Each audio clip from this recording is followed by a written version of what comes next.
হুমকি দামকিও দেওয়া হচ্ছে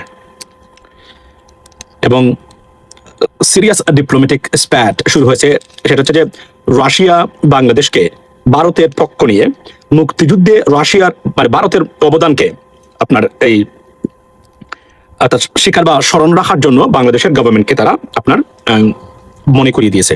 অর্থাৎ বোঝা যাচ্ছে যে বাংলাদেশ এবং ভারত ইস্যুতে সরাসরি ভারতের পক্ষে অবস্থান নিয়েছে রাশিয়া। There are many reasons why. এটা বাংলাদেশের জন্য বিপজ্জনক নয়, বরং স্ট্র্যাটেজিক কারণে গুরুত্বপূর্ণ এবং মানে আপনার এই ভালো রিজার্ভ বয়ে আনবে বলে আমি মনে করি। রাশিয়া বলছে যে মুক্তিযুদ্ধে ভারতের অবদানকে অস্বীকার আপনারা যদি করেন তাহলে কিন্তু সমস্যা। এই জন্য বাংলাদেশকে মানে ভারতের সাথে এই যে চলছে ডিপ্লোম্যাটিক স্প্যাটস, এই কারণে তারা এখন অর্থাৎ রাশিয়ার প্রেসিডেন্ট ভ্লাদিমির পুতিন সেখানে অংশগ্রহণ করেছেন এবং সাথে সাথে বাংলাদেশকে হুমকি দামকি দেওয়া থেকে শুরু করে সবকিছু এখানে আছে। আমি আজকে আপনাদেরকে দ্ব্যর্থহীন ভাষায় একটা মানে কথা বলতে চাই। লিডিস এন্ড জেন্টলম্যান, ধরেন সবার সাথে সম্পর্ক অবনতি করেছে ভারতের। মালদ্বীপ থেকে কিকটা রয়েছে ভারত, ইন্ডিয়া, আপনার শ্রীলঙ্কা থেকে, নেপাল থেকে, আপনি যদি দেখেন মিয়ানমারে তাদের কোনো অবস্থান নাই যেহেতু চীনের মোটামুটি দখলে, পাকিস্তান থেকে তো আছেই, চীনের সাথে আছেই, বাংলাদেশের সাথে কিক আউট হয় নাই। শুধুমাত্র বাংলাদেশ একটা ফেয়ার অ্যান্ড স্কোয়ার অ্যাটিটিউডস বা সেন্টিমেন্ট চেয়েছে ভারতের কাছ থেকে এবং বলছে যে আপনারা আমাদের ইন্টারনাল ব্যাপারে শুধুমাত্র ইন্টারফেয়ার করবেন না। কিন্তু সমস্যা আমি মনে করি যে এখন আমাদের বাংলাদেশের মানুষ যারা আছেন আমাদের সবাই ঐক্যবদ্ধভাবে এটার একটা মানে আমি যদি বলি একটা পোস্ট মর্টেম করা দরকার। ভারত বাংলাদেশের বেলায় এত কিছু কেন? মানে অন্য দেশকে নিয়ে তাদের মিডিয়ার এত মাতামাতি নাই, দু একটা খবর মাঝে মাঝে আসতো যখন তাদের সাথে সম্পর্কের অবনতি করেছে, কিন্তু বাংলাদেশ কেন তাদের মানে মূল কারণ, মানে বাংলাদেশ কেন সবকিছুর কেন্দ্রবিন্দু এবং বাংলাদেশ কেন ভারতীয় মিডিয়ার বা ভারতীয় গভর্নমেন্ট বা সবকিছুতেই মানে তারা মনে হচ্ছে যে তাদের কোনো রাজ্য এটার মানে অ্যাফেয়ারে তারা আপনার মানে ইন্টারভিউ করে থাকেন। এই বিষয়টা না আজকে আলোচনা করতে চাই লেডিস এন্ড জেন্টলম্যান সাথে। যে জানা গেল ওসমান হাদির মানে শুটার বা আপনার আমাদের ওই মানে বন্ধু রাষ্ট্রের যে নিয়োজিত শুটার কেন হাদিকে উনি টার্গেট করেছিলেন এবং টাকাগুলা যে 127 কোটি টাকার যে লেনদেন হয়েছে তার অ্যাকাউন্টে কোন কোন ব্যাংক এখানে জড়িত। আমি আজকে আপনাদেরকে বলে রাখি যে আমরা যে ব্যাংকের রিপোর্ট সময় টিভি তারা করেছে, সেখানে আপনার এই ঢাকা ব্যাংক বা মানে মির্জা আব্বাস সাহেবের ঢাকা ব্যাংকের গুরুত্বপূর্ণ ভূমিকাটা আসলে আপনার এখানে কিন্তু উল্লেখ নাই। কি কারণে উল্লেখ নাই আমি জানি না, তবে যদি এটা হয়ে থাকে যে তারা মনে অন্য ব্যাংকে তারা পেয়েছেন দ্যাটস ফাইন, তাহলে ঢাকা ব্যাংকের ভূমিকা এখানে একটু গৌণ। লেডিস এন্ড জেন্টলম্যান, সো আজকে আমি আপনাদেরকে শুরুতেই যারা যোগ দিলেন এই মাত্র, ভাই ইলিয়াস সন্ত্রাসীকে নিয়ে কিছু বলেন প্লিজ। ইলিয়াস সন্ত্রাসীকে আপনি কার কথা বলছেন একটু জানাবেন। সো আচ্ছা, সো আপনাদেরকে আমি আজকে আমি দেখাই আপনাদেরকে একটা জিনিস। ভারতীয় মানে মিডিয়ার বিশ্বাস করবেন সবকিছু তাদের, এই মিডিয়ার ব্যবসা তাদের। বাংলাদেশ নিয়ে কথা বললে ভিউ হয়, আমরা সবাই দেখি, কিন্তু আমরা very active on social media বাংলাদেশের মানুষ, রাইট? তো এটা তারা করে এবং আজকে বাই দ্য ওয়ে বলে রাখি সবচেয়ে গুরুত্বপূর্ণ খবর হলো আপনার যে রিপাবলিক বাংলার সেই থার্ড ক্লাস মার্কা মানে ফ্রগ জার্নালিস্ট আজকে মার খেয়েছেন। মার কেন খেয়েছেন?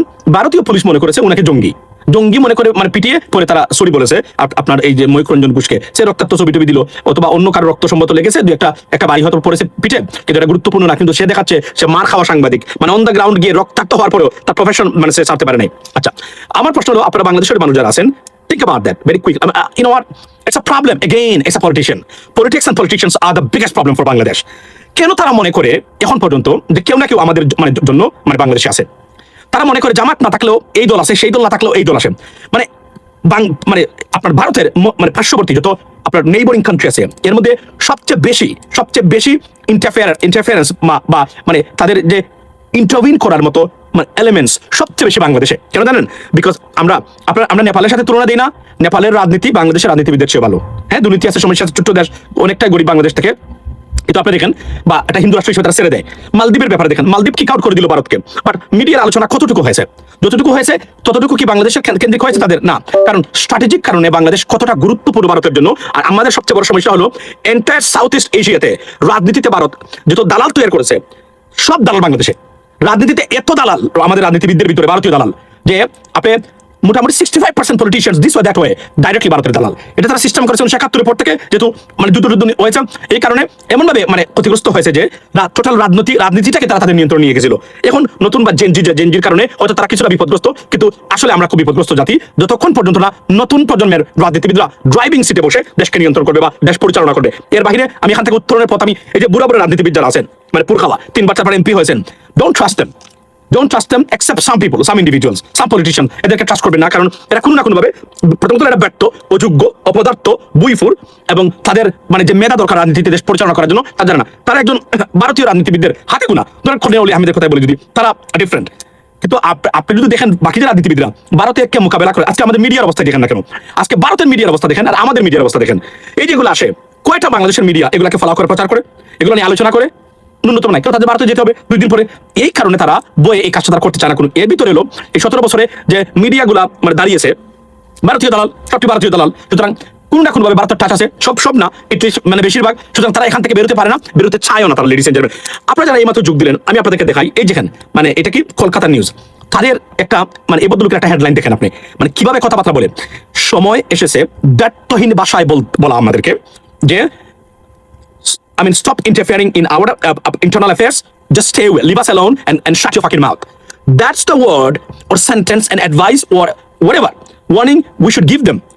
Apart from that, আমরা এখান থেকে উঠতে পারবো না, কারণ তারা মনে করে it is their profit, মানে লাইক বিজনেস।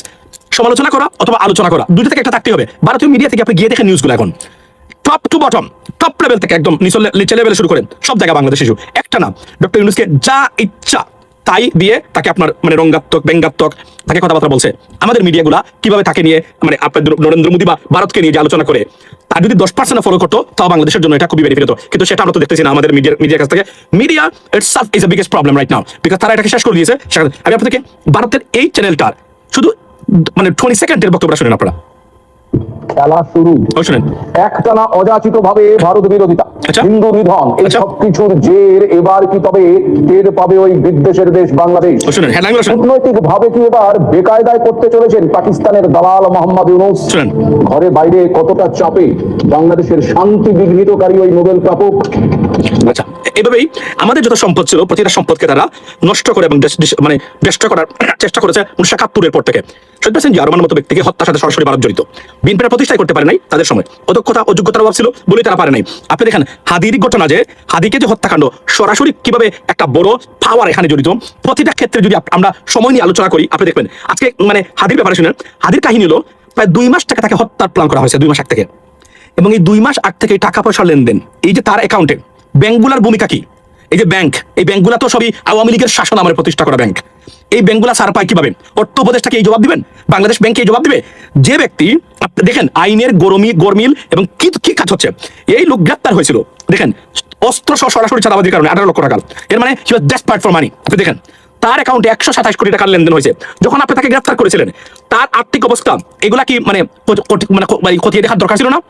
এই লোক সে তো প্রফেশনাল মানে মাফিয়া। সে এই যে শুটার ফয়সল, আপনি দেখেন এখানে একটা গুরুত্বপূর্ণ বিষয় আলোচনা করতে চাই আপনাদের সাথে। সেটা হচ্ছে যে আমার কেউ আপনারা বুঝাইতে পারবেন না যে ফয়সল যে হত্যা করেছে তাকে এই অভয় দেওয়া হয়েছে, হি ক্যান এসকেপ। এই অভয় তাকে দেওয়া হয়েছে কারণ তার যে আত্মীয় স্বজনের যে বিবৃতি আসছে, তারা মুঠেও মনে করেন নাই ফয়সল হত্যা করে ধরা খাবে, তাদের এই বিপদ আসবে। তারা ধরে নিয়েছে ফয়সল যে হাদিকে, অরক্ষিত হাদি, যেহেতু তার সিকিউরিটি ছিল না এবং সবার সমালোচনা করতো। আপনি দেখেন সবার সমালোচনা করতো হাদি, এই সবার সমালোচনাটাই তার কাল হয়েছে। এবং সবচেয়ে বড় যে জিনিসটা, আমি হাদিকে কখনোই বলবো না, এবং আপনারা যারা এই মুহূর্তে যে এই আপনারা যে 11-1200 মানুষ আছেন এখন এই মুহূর্তে, ডু নট ফরগেট হাদি। কেন জানেন? হি ওয়াজ আওয়ার ভয়েস। এই এলিটস, রাজনৈতিক এলিট শ্রেণী, গতকালকে বলেছিলাম হাদিকে তারা সহ্য করতে পারে না কোনোভাবে। তার উত্থান জনপ্রিয়তা এবং এক্সেপশনাল বক্তব্য যেগুলো কেউ দেয় নাই, এর আগে শুনে নাই বাংলাদেশের মানুষ কখনো। আমরা দিয়েছি কিন্তু তো হাদি টপ নচ ছিল ওই ক্ষেত্রে, from the ground as well. এই যেটা দেওয়া, রাষ্ট্রবিজ্ঞানের স্টুডেন্ট ছিল, রাষ্ট্রবিজ্ঞান মানে পড়াইতো, পড়েছে ঢাকা বিশ্ববিদ্যালয় থেকে। সুতরাং রাজনীতি বিষয়ে তার যে জ্ঞান, বাংলাদেশের 98% রাজনীতিবিদদের সেই জ্ঞান তার কাছেও নাই। সুতরাং এই যে মানে বিষয়টা ছিল, এবং ইন্টারন্যাশনাল মানে বিদেশে কখন না যাওয়ার পরেও, যদি উনি চায়না থেকে গেছিলেন, তারপরে তার যে ইন্টারন্যাশনাল মানে কনসেপশনে মানে পারসেপশনে তার যে রাজনৈতিক বক্তব্য আনবিলিভেবল। এটা ভারত এবং আওয়ামী গোষ্ঠী এলিটস তারা মানতে পারে নাই। আমি নির্দ্বিধায় বলতে পারি আওয়ামী লীগ বিরোধী শিবিরের যারা আছেন তাদের কাছ থেকে কোনো না কোনোভাবে এইটা মানে তারা মানে শুনেছেন বা এই অভয়টা পেয়েছেন, হত্যা করলেও কিছুই হবে না। বিকজ সে এনসিপির সমালোচনা করেছে, ডক্টর ইউনূস গভর্নমেন্টের সমালোচনা করেছে, সে বিএনপির সমালোচনা করেছে, জামাতের সমালোচনা করেছে, আওয়ামী লীগের তো করেছে। অর্থাৎ পিওর ক্রিটিক ছিল, মানে দলমত নির্বিশেষে। এই যে সে তার ব্যক্তিগতভাবে কোনো দল ছিল না, একদম অরক্ষিত একজন মানুষ। He was a threat for entire political dynasty and political elite যারা আছেন, এলিট ক্লাস যারা আছেন বা এস্টাবলিশমেন্ট। এই যে থ্রেটটার কারণে to shut him down, honestly speaking, that's why they took him out. এই কারণে তারা তাকে শেষ করেছে। এখানে ঘটনাটা কি হয়েছে? ঘটনাটা হলো আমরা যে 54 বছরে আমরা বলি না যে তৃপ্তের কাকের মতো বা মরিচিকাতে আপনি যে মানে আপনার যে এই যে আমরা একটা কথা বলি না, একটা বৃষ্টির জন্য যেভাবে 54 বছর আমরা রাজনৈতিক মানে ইন্ডিভিজুয়ালের জন্য যেভাবে আমরা এক্সেপশনাল পলিটিশিয়ান আমরা অপেক্ষা করতেছিলাম, সেই এক্সেপশনালিজম আমরা বাংলাদেশের মানুষ বা জাতি পেয়েছিল মুসলমান হাদির ভিতরে। তারা এটা মেনে নিতে পারে নাই। কেননা বয়সে কম, কখনো রাজনৈতিক, কখনো never run for an office, still মনে হতো বাকি যারা আছেন রাজনীতিবিদরা লাইক এ চাইল্ড। এই কথা আমি বারবার বলি না, তাদের কাছে মানে তার কাছে তারা চাইল্ড মনে হতো, কোনো ডিবেটে তার সাথে পারবেন না, এটা আমরা জানতাম। এই জেলাসি থেকে শুরু করে সবকিছু মিলিয়ে আমাদের হাদি আমাদের কাছ থেকে ভয়েস অফ বাংলাদেশ আমি যদি বলি, অথবা আমি যদি বলি যে বাংলাদেশের মুখপাত্র যাকে আমি নাম দিয়েছে তাকে তারা সরিয়ে নিয়েছেন এখান থেকে। এটা যে অপূরণীয় ক্ষতি তারা করেছে দেশের জন্য, এটা বর্তমান যে রাজনৈতিক এস্টাবলিশমেন্ট রাজনীতিবিদ আছে 1 লক্ষ রাজনীতিবিদদের যদি আমি একসাথে আনি আর হাদিকে দিই, তারপর তার ওজন বেশি হবে। কেননা আমরা বাংলাদেশের মানুষটা শুনতে চেয়েছে, যে বলতে শুনেছে। আমি ফর এক্সাম্পল কিছু এক্সেপশনাল ফিগার্স বর্তমানে আছে, মানে আমাদের সোশ্যাল মিডিয়ার মানে বাহিরের যারা আছে, আমি মনে করি আমি এক্সেপশনাল, আমার বক্তব্য এক্সেপশনাল, আমার বক্তব্যের সাথে কারো মিল হবে না। এখন আপনি কে কত বড় মানে আপনার ওই জায়গাতে আছেন, আই ডোন্ট কেয়ার। বাকি যারা আছেন কোনো না কোনো ভাবেই এরা, আমি অনেকেই, not all of them but অনেকে বেশিরভাগই কোনো না কোনো ভাবে টুইস্টেড, এবং you can rely on them because they do their own business than national interest. But আমাদের যে পিওর ন্যাশনাল বা জাতির উন্নতির জন্য যে আমাদের একদম মন থেকে এই চেষ্টাটা তো সবাই করতো না, হাদির ভিতরে এগুলো ছিল।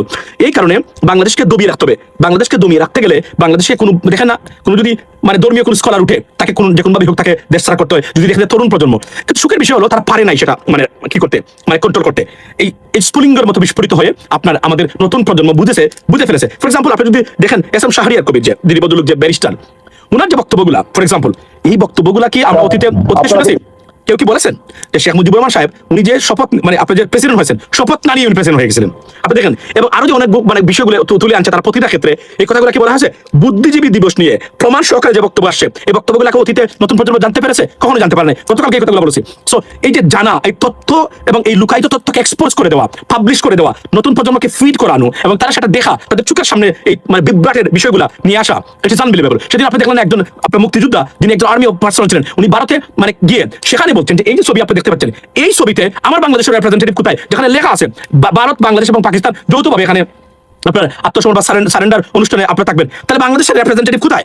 এই প্রশ্নটা ভারতকে কি কেউ করতে পেরেছে কখনো? এই প্রথম আপনারা দেখেন 54 বছর পরে এই কথাগুলো, এবং এটার জন্য আমরা যারা আছি আমাদের জেনজি হচ্ছে সবচেয়ে বড় ক্রেডিট বর্তী, এর বাইরে আর কেউ নয়। কারণ গুণে ধরা ব্যর্থ রাজনৈতিক ব্যবস্থা কখনোই চ্যালেঞ্জ করতে পারে নাই বাংলাদেশকে জিম্মি করে রাখা, আপনার কুকিত করে রাখা। আমাদের আবার একটা মিল আছে দেখবেন হাদির সাথে, মানে আপনার আমাদের বাসানী সাহেবের লাইফস্টাইলের সাথে তার অনেক মিল। বাসানী সাহেবকে এজন্যই দেখবেন এই যে বাংলাদেশের যারা দেশপ্রেমিক মনে করে অনেকেই, ভাই ম্যাকলোডন লাগাই দিছে, কিছে মলম লাগাই, আচ্ছা মলম লাগাই দিছে অ্যাবসলিউটলি। আপনি ধরেন বাসানীকে মানে কেউ রেকগনাইজ করতে চায় নাই, আওয়ামী লীগ রেকগনাইজ করতে চায় নাই, ভারত স্বীকার করতে চায় না। কেন করতে চায় না? কারণ এরা বাংলাদেশের স্বার্থে কাজ করেছে। কল্পনা করবেন আতাউল গনি উসমানীকে কমপ্লিটলি মানে সাইডেড। আতাউল গনি উসমানী জেনারেল মানে বঙ্গবীর, মানে আপনার আতাউল গনি উসমানীকে কোনো রেকগনিশন আওয়ামী লীগ দিতে রাজি না। কেন দিতে রাজি না? কারণ এই যে ভারত দিতে চায় না। কারণ দিলে কি হবে তার ক্রেডিটটা, এরা যে কতটা মানসিকভাবে মানে নেরো এবং ছোট প্রকৃতির, তার একটা উদাহরণ হলো বড় মানুষ যারা আছে তারা কখনই কাজ করবে না। কিন্তু এরা দেখেন আমাদের যত সূর্য সন্তান ছিল বাংলাদেশকে রিপ্রেজেন্ট করতে পারতো, সব গার্বেজ, সব তারা স্পন্সর করে। আর আমাদের ভালো লোক যারা আছে সবাইকে সাইড করে দেয়, না কোনোভাবে মেরে ফেলে। তো এগুলো আর কতদিন যাবে? যতক্ষণ পর্যন্ত আমরা ঐক্যবদ্ধ হচ্ছে। এবং আমাদের একটা বক্তব্য, হাদির বিচার না হওয়া পর্যন্ত হাদিকে মিডিয়াতে রাখতে হবে। যদিও হাদির লেগাসি আগামী 100 বছর পর্যন্ত চলবে এবং সেটা আমাদেরকে চালাইতে হবে, তার কোনো বিকল্প নেই। আমাদের দেশের স্বার্থে, লেডিস এন্ড জেন্টলম্যান। এখন প্রশ্ন হলো আপনার পলিটিশিয়ান নাকি সেটা করবে? না, they wouldn't do that. Why? Because Hadi was a real threat for this political establishment. এই যে ব্যর্থ, অদরা, মূর্খ, অপদার্থদের যে রাজনৈতিক এবং রাজনৈতিক যে ব্যবস্থা, তারা যে মনে করে তারা দেশের মালিক, এখানে সবচেয়ে বড় লাথি দিয়েছে কে? মানে না Hadi, directly on the from the ground Hadi দিয়েছে। এটা তারা সহ্য করতে পারে না কখনো, এবং তারা এটা কখনো সহ্য করতে পারবে না। এই যে ধরেন আমাদের মানে ডক্টর মোহাম্মদ ইউনূস স্যার, আপনি দেখেন উনাকে যেভাবে ডিফেম করার চেষ্টা করা হয়েছে এই বদলুককে, আমাদের মিডিয়া পাল্টা জবাব দিতে ব্যর্থ হয়েছে। 1% দেয় নাই। হাতে করে 2-1টা মিডিয়া আছে, তার 2-1টা রিপোর্ট মাঝে মাঝে করেছেন। কিন্তু যেভাবে ভারতীয় মিডিয়া যদি এইভাবে আমাদের মিডিয়া রিপ্রেজেন্ট করতো আমাদেরকে, বাংলাদেশকে, এবং তাদের ভারত বিরোধিতা তুলে ধরতো, তাদের নোংরামি, তাহলে তারা হয়তো তারা আরো ঠান্ডা হতো। কিন্তু মিডিয়াটাই একদম মানে চলে গেছে, পৌঁছে গেছে। একজন রিপোর্টার নাই ঠিক মতো, যেটা বলবে, উচ্চারণ করবে, কথা বলবে তাদের সাথে, এগুলো নাই। সবচেয়ে বড় বিপজ্জনক। আপনি দেখেন বলে হিন্দু নিধন, আপনি দেখেন হিন্দু নাকি নিধন হচ্ছে বাংলাদেশে। কেন বিলিভ ইট? একজন হিন্দু এখন ঘটনা উঠছে, তার সাথে তার পারিবারিক ব্যক্তিগত সম্পর্ক ছিল, তারপরেও ব্যক্তিগত সম্পর্ক যাই হোক, যেহেতু হিন্দু এটা তারা পেয়েছে এবং এটাই তাদের এখন পুঁজি। এটা তুলে ধরা ঠিকমতো রিপোর্ট করার মতো একজন বাংলাদেশে একটা চ্যানেল ঠিকমতো নাই। তারা দেখেন এটাকে বিশ্ব মানে সাবজেক্ট বানিয়ে ফেলছে। একজন আমার দীপু খন্দকার, যে তার নাম কি নাম, দীপু দাস সম্ভবত। আপনি এটা অবশ্যই we have two condemn it, because এটা ইজ আ ব্রুটাল মানে থিং।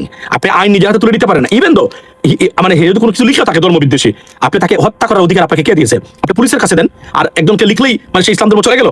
এটা কোনো কথা হতে পারে না। তবে এটা বন্ধ হওয়া দরকার, কারণ এটা একটা বিজনেস এবং একটা পলিটিক্যাল বিজনেস। ফর এক্সাম্পল, কেউ যদি দেশ থেকে চলে, আমি এও শুনেছি ভিসা পাওয়ার পরে ধর্ম নিয়ে কথা বলেছে, প্রবাসীদেরকে নিয়ে কথা বলেছে, বিশেষ করে ধর্ম নিয়ে কথা বলে কি যখন তার বিরুদ্ধে থ্রেট আসছে এই মানে মানে নানান ধরনের কেউ সৃষ্টি করে ফলে এটা নিয়ে এসআরএম করতে মানে বিদেশে যায়।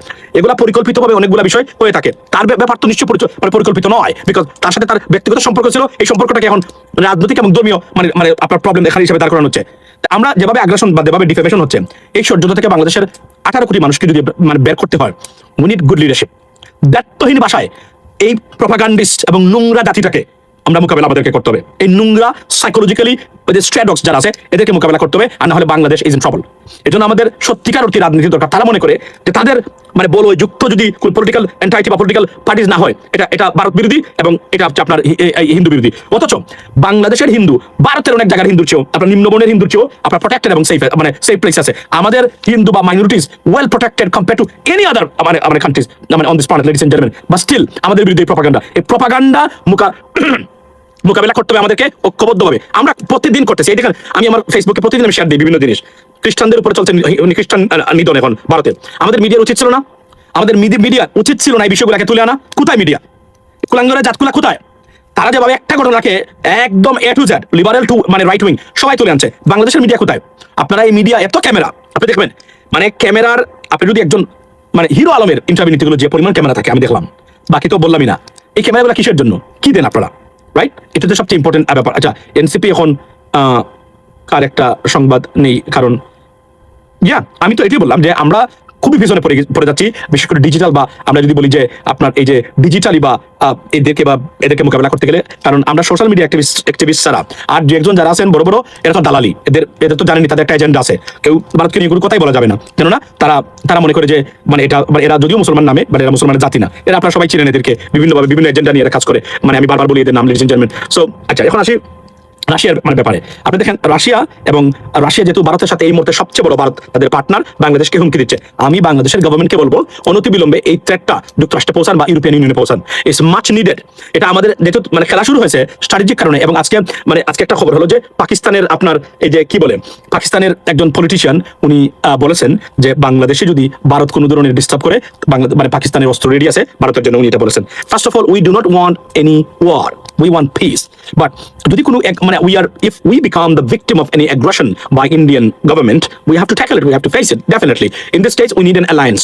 Definitely we need an alliance. এবং ভারতের এই যে আগ্রাসন বা চলছে বর্তমানে, যেহেতু তাদের এজেন্ট নাই বর্তমানে, তারা মানে এক ধরনের বার্কিং ডগ হয়ে গেছে তারা এই মুহূর্তে, এবং তারা very desperate, ladies and gentleman. আমি সবাইকে বলবো, বাংলাদেশের মানুষ যারা আছেন, গাইজ বি ইউনাইটেড। এবং যারা দেখুন, আমি বারবার বলছি, ভারত আমাদের নেইবার দেশ, মানে নেইবারিং কান্ট্রি এবং প্রতিবেশী। We should have a seriously better relationship, but the problem is they don't want it. তারা কোনো রিলেশনশিপ চায় না, তারা কর্তৃত্ববাদী বা মানে তাদের যে আধিপত্য যেটা আছে, এটাই হলো তাদের বাইলেটারাল। ভারতের বাইলেটারাল বা মানে ডিপ্লোম্যাটিক সম্পর্ক মানে কি বাংলাদেশের সাথে একটাই হলো, সেটা হলো আপনার এই যে আধিপত্যবাদ প্রতিষ্ঠা করা। আধিপত্যবাদ প্রতিষ্ঠা করা তো ডিপ্লোম্যাটিক রিলেশনশিপ না, বাইলেটারাল রিলেশনশিপ না, it's one way relationship. Bangladesh সেটা মানবে না। এখন বাংলাদেশের জেনজি বা নতুন প্রজন্ম যেটা আছে, তারা কখনো এটা মানবে না। বাই দ্য ওয়ে, আপনাদেরকে গতকালকে বলেছি, লেডিস এন্ড জেন্টলম্যান, আপনারা এসে দেখে যান। I understand, thank you so much, but you have to subscribe and support channel US Bangla to grow, because we have to keep fighting for our rights. So please, it doesn't cost you, subscribe channel US Bangla এবং নোটিফিকেশনটা দিয়ে রাখবেন, so that whenever I go, because I cannot maintain a timetable, it's not my profession, so that you can see them. তো Russia দেখেন, আজকে রাশিয়ার এই কারণে যে মনে করিয়ে দিয়েছেন রাশিয়াকে প্রকৃত মানে ইতিহাস মানে সরবরাহ করা উচিত বলে। আপনি জানেন, আমি প্রথম দিন থেকে বলছি, Russia very angry Awami League মানে বাংলাদেশ থেকে চলে গেছে। তারা মনে করে আওয়ামী লীগ চলে গেছে মানে অর্থাৎ আপনি দেখেন, রাশিয়ান কিন্তু বাংলাদেশের সরকারের পক্ষে অবস্থান নিয়েছিল যখন আমরা যুদ্ধে লিপ্ত, আমরা আন্দোলনে লিপ্ত বা আমাদের কণ্ঠস্বর আমরা উঁচু করে যখন আমরা বলতেছি যে এটা ফেসিবাদ, এটা লুটপাটকারী, এটা গণহত্যাকারী, তখন কিন্তু রাশিয়ার মানে অ্যাম্বাসাডার বাংলাদেশে যিনি আছেন, উনি কিন্তু এটা মানে সরকারের পক্ষে অবস্থান নিয়েছিলেন। So we have to reassess the position in terms of মানে রাশিয়ান অ্যাগ্রেশন, বিকজ রাশিয়া চায়, তারা যেহেতু ভারত তাদের পার্টনার, তারা চায় বাংলাদেশও মানে ভারতের কোনো পার্টনার বাংলাদেশে থাকুক, মানে এই যে একটা ইম্পেরিয়ালিজম বা সাম্রাজ্যবাদ, ওই তাদের যে পলিটিক্যাল সাম্রাজ্যবাদ। But we don't want that. Russia can be our friend, মানে কিন্তু রাশিয়া যদি if they side with India, that is a problem. We have to reassess our diplomatic relationship with Russia, because আমরা Russian কোনো পণ্য ব্যবহার করি না। If we don't have even a relationship with Russia, we don't have any problem.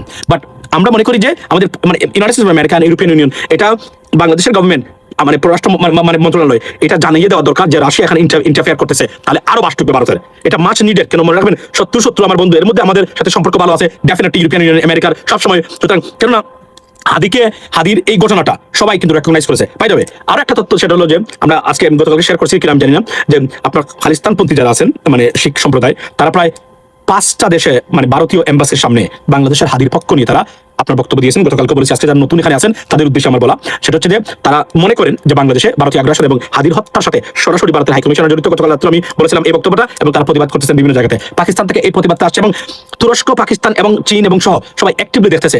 আমরা we can get better support from the United States at the same time, but আমি মনে করি government should come forward and inform the US government and European Union regarding the statement of Vladimir Putin, because look like it doesn't look good, because উনি এখানে আসার তো কোনো দরকার নেই, কেননা রাশিয়ার সাথে তো বাংলাদেশের সম্পর্ক আছেই। উনি ভারতের পক্ষ নিয়ে এই বক্তব্যটা দেওয়া কমপ্লিটলি একটা আনএক্সেপ্টেবল জিনিস। যে আমরা মনে করি দেওয়া মানে কি, মনে করি দেওয়া মানে কি বাংলাদেশ বিক্রি করে দিব, বাংলাদেশ কি ভারতের হাতে তুলে দিতে হবে আমাদেরকে? আপনার একটা মানে একবাসী মনোভাব আছে যেটা আপনার সোভিয়েত ইউনিয়ন আপনি বজায় রাখেন। আমি আবার বলছি, we do not use any Russian product, so we don't have to worry about that. আমরা রাশিয়ান কোনো কিছু ইউজ করি না। আমাদের পারমাণবিক একটা আছে, if necessary shut down, that's it. এত মানে কথা বলার দরকার নেই। এবং রাশিয়া যদি ভারতের পক্ষ না নিয়ে বন্ধু হিসেবে থাকতে চায়, অলওয়েজ ওয়েলকাম, মানে আপনার as a friendly country. But তারা যদি মনে করে যে মানে ভারতের পক্ষ নিয়ে, এটা it's not a good sign. যে তারা ডিপ্লোম্যাটিক করতে বলছেন উনি, মানে কি, এই you guys stop there, don't forget the contributions towards 1971 from India. Means what? It's a bullying. This is indirectly a bullying. He's bullying at Bangladesh. Like, this is the diplomacy, diplomatic language. This is the bullying. মাথায় রাখবেন।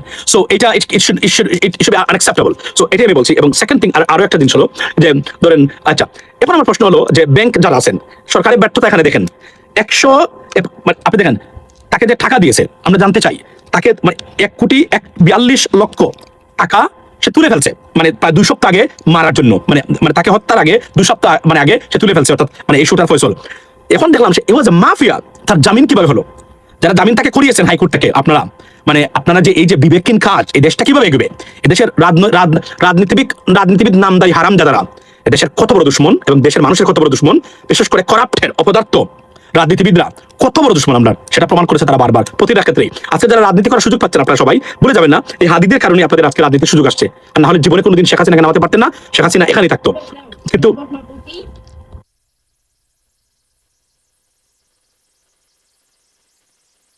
আচ্ছা, আপনি কল্পনা করেন, কিন্তু দেখেন আজকে এখানে আরো একটা দেখলাম, আমার ভিতরটা আই ফিল হার্ট ব্রোকেন।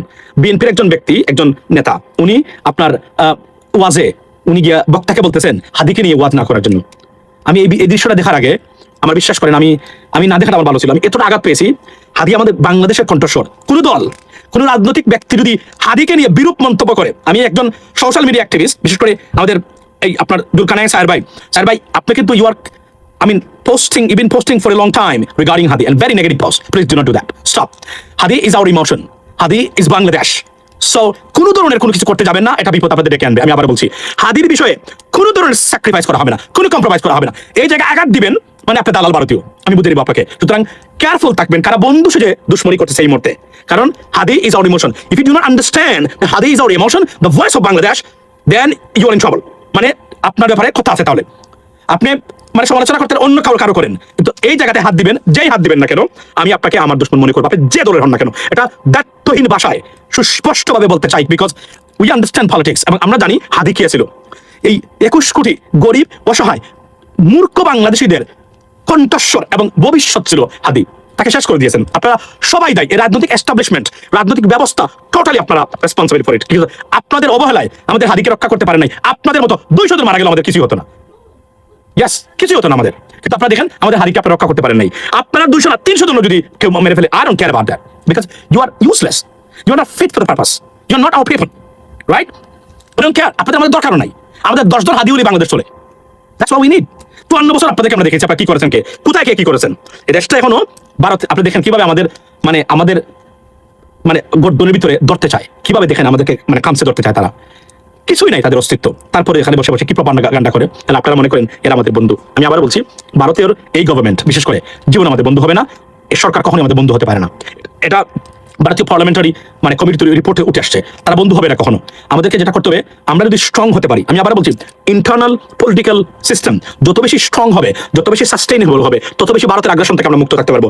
যত বেশি ডামাচ বিএনপি একে অপরের মাংস খাবেন, ভারত আমাদের গাড়ি উঠে নাচা এবং আমাদের গাড়ি দৌড়ার ব্যবস্থা আপনারা করে দিবেন। এখান থেকে বেরিয়ে আসুন। আবার বলছি, আর না হলে আমি আবার বলি, নতুন যে জেনজি আছে, 4 কোটি ভোটার জেনজি যারা আছেন, গাইস অনুরোধ করি একটা দিন আপনাদের সবাইকে wake up protect your country. This is a time.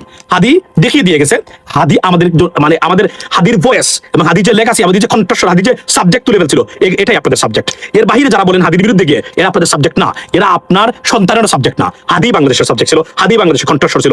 তার লেগাসিকে যুগ যুগ ধরে বজায় রাখতে হবে। হাদি বিরোধী কোনো ধরনের ষড়যন্ত্র বক্তব্য যে কোন রাজনৈতিক দল থেকে আসুক, আপনি অন্তত ব্যক্তিগতভাবে ঘোষণা দিয়ে গেলাম, you are my enemy from now on. এটা আমি মাথায় রাখবেন। সমালোচনা উঠে কেউই নয়, তবে কনস্ট্রাকটিভের বাইরে যদি তাকে ডিফেন্ড করার চেষ্টা করেন, তার পিছনে লাগেন, আপনাকে নাম ধরে single you out, and then we'll talk and we'll say our segment or our speech. Be careful and we'll target you. You cannot get away with this kind of crimes. হাদি কি ছিল বাংলাদেশের, এটা বুঝতে যদি আপনি ব্যর্থ হন, সোশ্যাল মিডিয়া নয়, রাজনীতি করার অধিকার আপনার নাই। দ্যাট ইজ আবার নাই সব জায়গাতে। আমি মনে করি এটা ক্লিয়ারলি আমাদের সবার বলা উচিত। আপনারা যে যেখানে আছেন এটাই বলবেন, কারণ আপনি হাদিকে কখনোই বুঝতে পারবেন না যতক্ষণ আপনি হাদিকে, বাই দ্য ওয়ে বলে রাখি, মানে হাদিকে যতক্ষণ পর্যন্ত বাংলাদেশকে যদি আপনি ওন না করেন, বাংলাদেশকে যদি প্রকৃত অর্থে মন থেকে ভালো না বাসেন, হাদিকে আপনি বুঝতে পারবেন না। আর যারা দেখায় তারা বাংলাদেশ প্রেমী, কিন্তু ভিতরে ভিতরে আসলে শয়তান, এরাই কিন্তু এখন হাদিকে নিয়ে কথা উল্টাপাল্টা কথা বলছে। এরা আসলে কখনোই বাংলাদেশকে ওন করে না। আমি বারবার বলছি, বি কেয়ারফুল অ্যাবাউট দেম। যত বড় সোশ্যাল মিডিয়া অ্যাক্টিভিস্ট বা সাংবাদিক নিজেকে পরিচয় দেখ না কেন, এই ক্ষেত্রে যদি কোনো দালাল দেখেন, এই দালালদের বিষয়ে সচেতন থাকবেন। এরা আমাদের দুশ্মন, এরা সত্যিকার অর্থে তাদের নিজস্ব একটা এজেন্ডা আছে, এরা বাংলাদেশের এজেন্ডা নিয়ে কাজ করে না।